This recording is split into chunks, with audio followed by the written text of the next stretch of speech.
చిన్నవారే మళ్ళీ లేస్తారా, మృతి నొందిన వారే తిరిగి లేస్తారా, మరణించిన వారే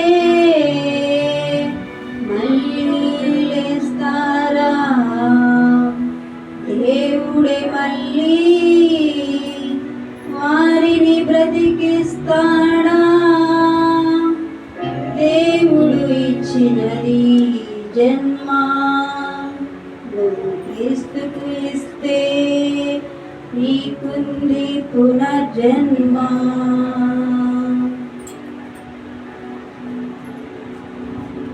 ప్రేమించిన వారే మళ్ళీ లేస్తారా, మృతి నొందిన వారే మళ్ళీ లేస్తారా,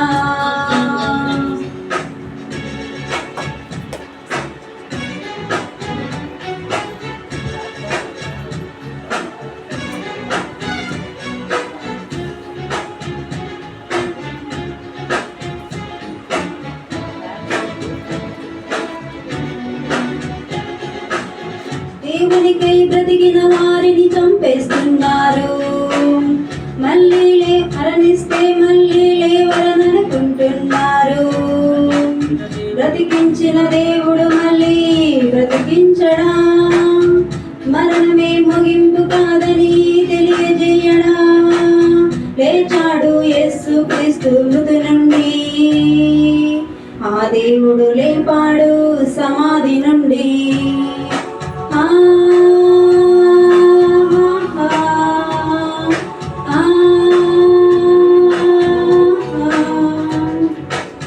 తొలి నరుని చేసింది మట్టి నుండే, ఆ నరునికి ప్రాణం పోసింది దేవుడే. తొలి నరుని చేసింది మట్టి నుండే, ఆ నరునికి ప్రాణం పోసింది దేవుడే. దేవునికి అసాధ్యమైనది లేదే, మట్టిలో పడిన విత్తనాన్ని బ్రతికిస్తుంది దేవుడే.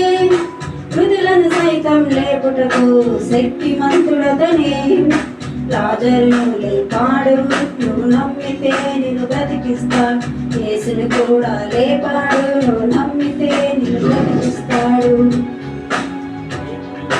దేవుని నమ్మిన వారందరినీ బ్రతికించేదతనే, సమాధులు తెరవబడి ప్రతివారు లేపబడి రెండవ రాకడలో సమాధులు తెరచును, తన రాకడలో సమాధుల నుండి అతనే పిలుచును. ప్రతివాడు తన వరుసలోనే బ్రతికింపబడను, చేతను ధరించుకొను. మృతులైన నీ వారు బ్రతుకుదురు, నా వారి శవములు సజీవులగు. నిద్రించిన వారే మళ్ళీ లేస్తారా, మృతి నొందిన వారే తిరిగి లేస్తారా.